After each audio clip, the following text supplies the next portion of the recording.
कोरोनाने आई गेली. तिच्यानंतर घरात वडील आणि लहान भाऊ. वडीलही आजारी. 2 दिवसांपूर्वीच त्यांना डिस्चार्ज देण्यात आला होता.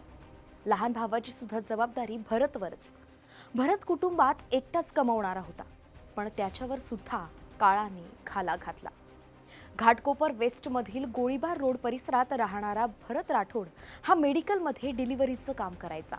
नेहमीप्रमाणे काल तो पेट्रोल भरण्यासाठी पेट्रोल पंपावर गेला, पण त्याच वेळी होर्डिंग कोसळलं आणि त्याचा मृत्यू झाला. असा फक्त एकटा भरतच नाहीये, तर तब्बल 14 जणांच्या कुटुंबियांवर हेच बेतलंय. कामासाठी घराबाहेर गेलेले 14 जणांचे जिवलग घरी परतलेच नाहीयेत. हे सगळं झालं ते घाटकोपरच्या होर्डिंग दुर्घटनेमुळे.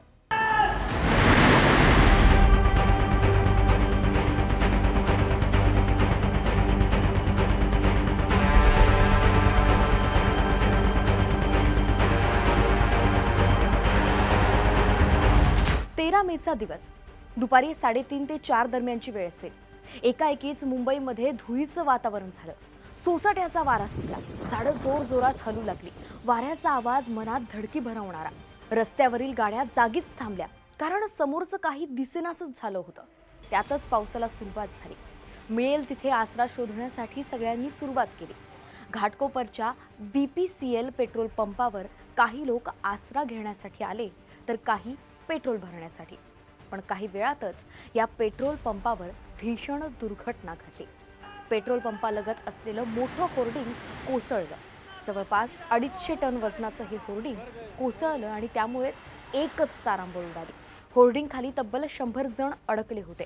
उपस्थितांनी लगेच होर्डिंग खाली अडकलेल्या लोकांना बाहेर काढायला सुरुवात केली.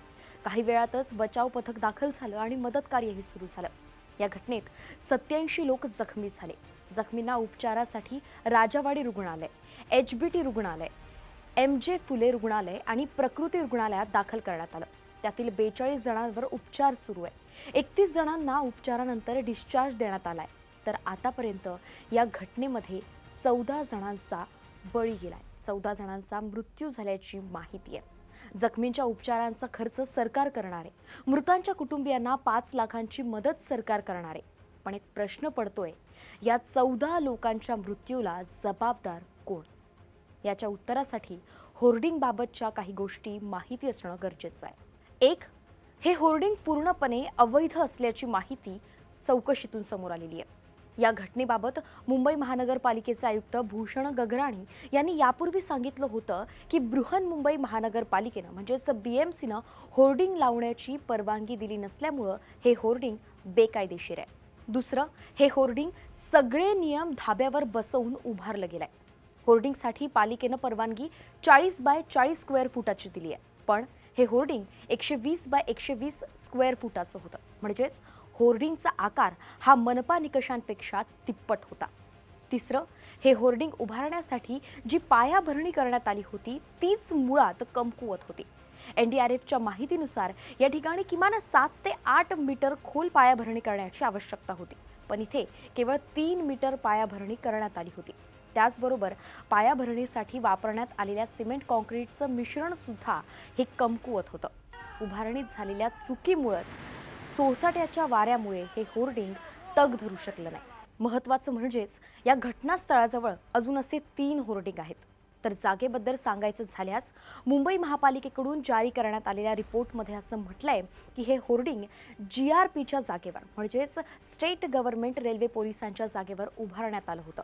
मग प्रश्न पडतो की हे होर्डिंग अनधिकृत आहे, नियम धाब्यावर बसवून उभारलं गेलंय, याची कल्पना रेल्वे पोलिसांना नव्हती का?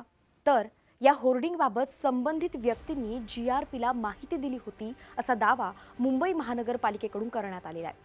जो पेट्रोल पंप या ठिकाणी चालवण्यात येत होता तो सुद्धा रेल्वे पोलिसांचा होता.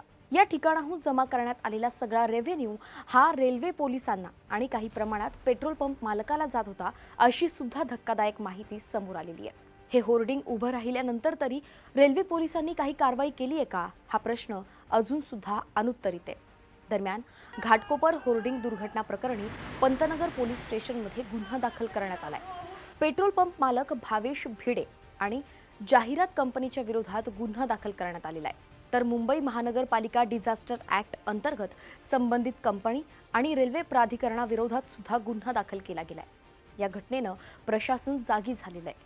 मुंबईतल्या सगळ्या होर्डिंगचं स्पेशल ऑडिट करायला मुंबई महापालिकेच्या आयुक्तांनी सांगितलंय. परवानगी आणि लायसन्स नसलेले सगळे होर्डिंग्स काढून टाकायला सांगण्यात आलेलं आहे. पण प्रशासनाच्या हलगर्जीपणामुळे 14 जणांचा बळी गेलाय. 14 कुटुंब विस्कळीत झाले. याला जबाबदार कोण? या प्रश्नाचं उत्तर अजून सुद्धा बाकीच.